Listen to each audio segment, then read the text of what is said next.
Aries, kamusta kayong lahat? Welcome to my channel. Ang reading na ito ay general reading para sa inyo para sa buwan ng July 2024.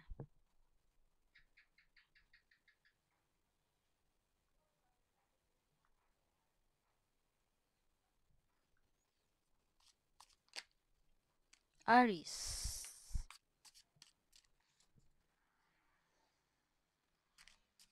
Angels and Spirit Guides, kailangan ko po ang inyong tulong para sa card ng Aries para sa July 2024.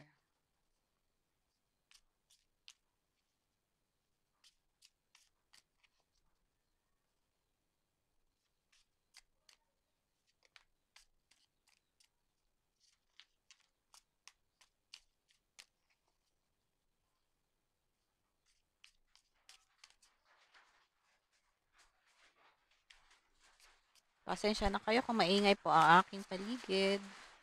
Medyo lumakas ang ulan. Okay.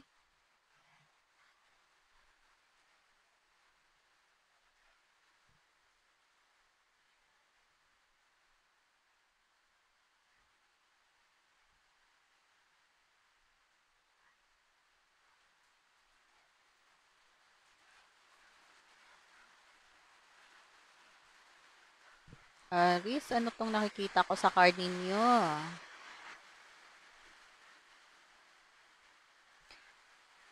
Parang love story ito. Excuse me. Mhm. Feeling ko, may iba sa inyo, Aris, na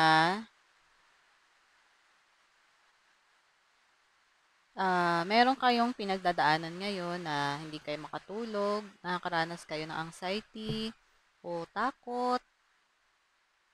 Meron pa kayong problema tungkol sa inyong mga puso, kaya hindi kayo makatulog. Gising kayo sa hating gabi, sa buong magdamag. Nag-iisip kayo. Ano pong meron? Parang may itong card na to ay galit. Galit siya. Galit siya dito sa dalawa. Baka meron po kayong karelasyon na merong tutol. Pwedeng ganon. Tingnan natin.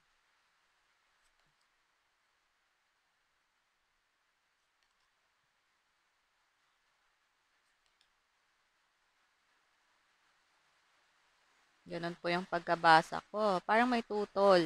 Baka meron po kayong karelasyon na yan yung tao na pinakamamahal ninyo. Kaso may tutol. Pwedeng nanay nyo o kapatid na babae. Or kung kayo naman ay single mother, pwedeng anak nyo. Or kung kayo ay mga byuda na, may tutol sa inyo na babae.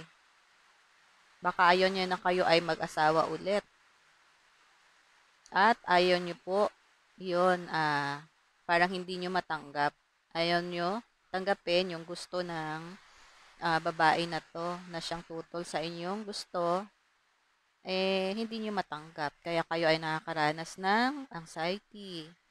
May takot kayong nararamdaman, galit, puot, gano'n. Pwedeng meron silang ibang gusto para sa inyo. May nirereto sila na iba na gusto nila na magiging partner mo. Ganon yung tingin ko dito. Kaso, pinaglalaban mo na masaya ka sa taong mahal mo. Yun yung bibigay sa'yo ng emotional fulfillment. Itong tutol na to ay wala siyang pakialam sa iyong nararamdaman. Mhm.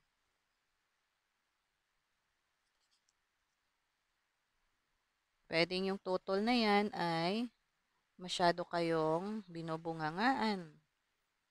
Para kayong kinokontrol.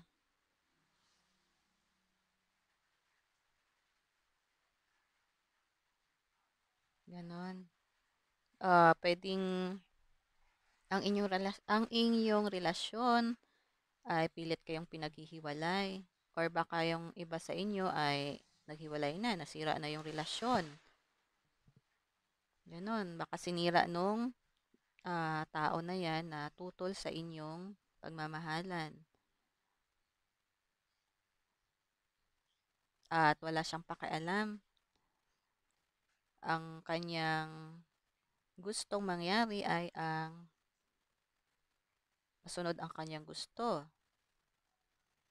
So, puwedeng ang iba sa inyo ay nagkahiwalay na or nasira na ang inyong relasyon.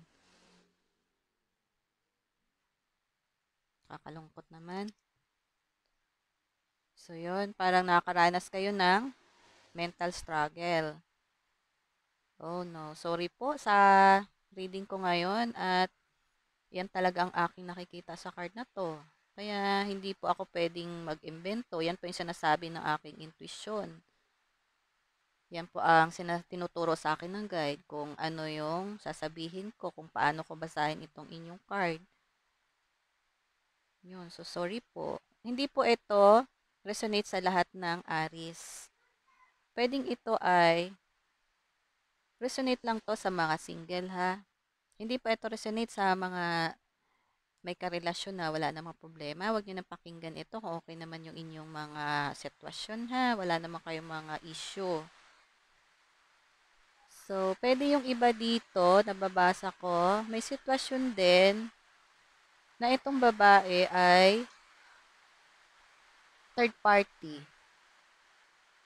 May third party. Kaya meron kayong issue ng hiwalayan dahil sa third party.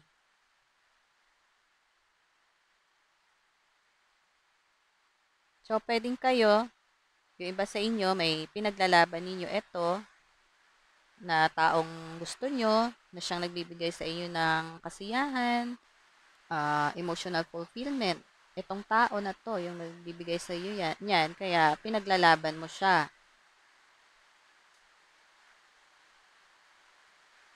Ganon. Kaso merong third party. At pwedeng yung third party, siya pa yung matapang. At gusto kayong sirain, buwagin ang inyong relationship.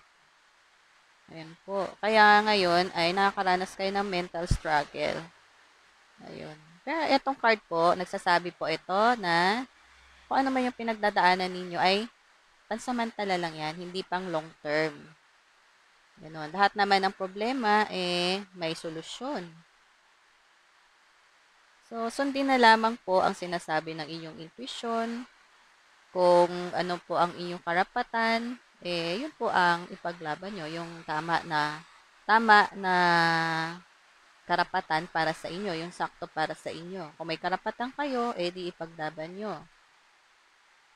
Pero kung wala kayong karapatan, di mag-give way na lang po kayo. Medyo masakit, pero ma-overcome nyo po. Pansamantala lang yung mararamdaman ninyo na pain. Yun. Kung yun talaga ang katotohanan, medyo masakit yun. Pero, yun naman yung magbibigay sa'yo ng freedom. Yung mga pain na yan sa puso, pansamantala lang yan. Sa paglipas ng araw, di ba, ang bilis-bilis lumipas ngayon ng mga araw. Ganun din kabilis yung paghilom ng mga nararamdaman ninyong pain. Mga heartaches ninyo. Mabilis lang po yan. At malalampasan po ninyo. So, kung hindi man ito yung tao na pinaglalaban ninyo, kung hindi man yan yung talagang nauukol para sa inyo, marami pang iba. Marami bang iba niyan na talagang worth it na ipaglaban. Ganon. So, marami pong lalaki o babae sa mundo. Kung hindi man siya talagang para sa'yo, kung may ibang nagmamay-ari para sa kanya, kahit masakit, ipaubaya nyo na lang po. Lahat naman po ng pangyayari ay may rason at ang rason na yan ay makakabuti para sa inyo. Kung may nangyayari na tower moment sa ating buhay, itong tower, ano to, distraction, yun, distraction sa relationship, lahat ng klase ng distraction. So, ito ay tungkol to sa relationship, kaya may distraction na mangyayari or nangyari na sa inyo sa iba. Kung may nangyari man na tower moment, mangyayari or nangyari na sa, ay may magandang purpose yan para sa inyo. Siguro yung relationship or yung pag-iibigan nyo ngayon sa individual na yan ay hindi po siya, ah, hindi nyo yon deserve. Pwedeng nagmamahalan kayo pero maraming rason kung bakit nagkaroon or magkakaroon ng pagkabuwag, pagkasira ng inyong relasyon. Siguro kung meron man na tutol sa inyong relasyon na yan, ay dahil meron silang alam. Meron silang maraming alam o idea na dahilan kung bakit kailangan masira yung inyong relationship na yan. So, wag po kayong mag-alala. Kung meron mang masisira na relationship, ay magkakaroon ulit yan ng panibago na mas matibay na ang pundasyon. Ganon yun. So, yun ang isipin nyo na lamang po, maging positive kayo. Medyo masakit yan, pero pansamantala lang po yan. Yun.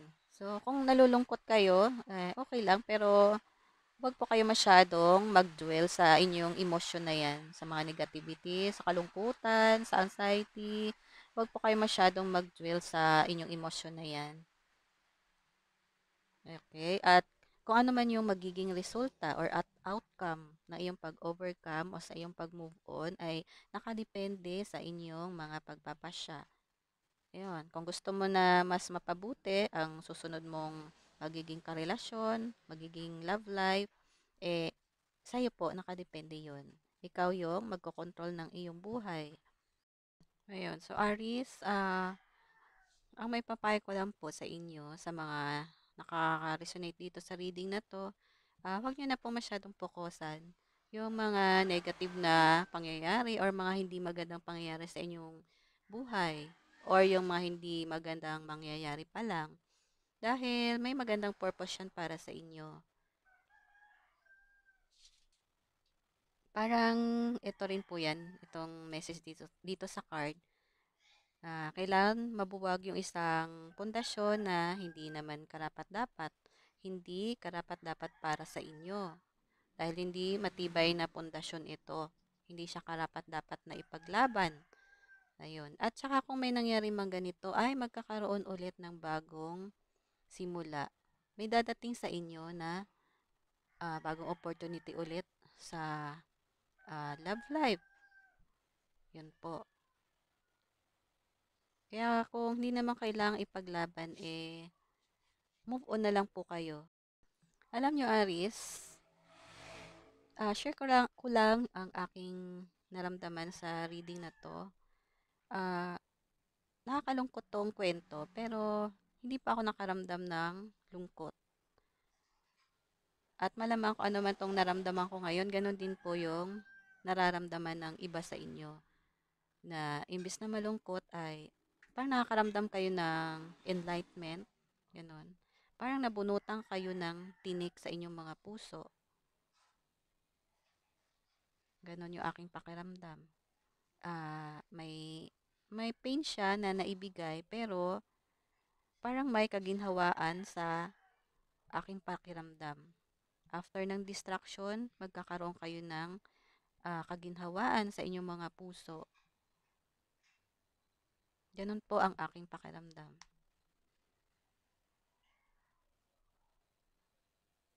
Yun. Kaya good luck po sa parating na bagong opportunity para sa inyong mas maayos, mas matibay na pundasyon na inyong magiging love relationship. Ayun po.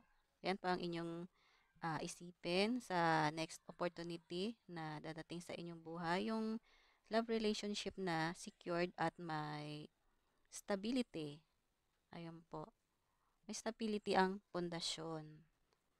Ayun po, dahil 'pag stable po ang pundasyon, wala pong sino man na puwedeng makialam at bumuwag sa inyong, relationship. Ayun. So, Aries, ito lang po ang aking, reading ngayon.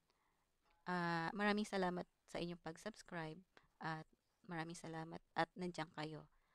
Ayan, thank you. See you next reading. God bless.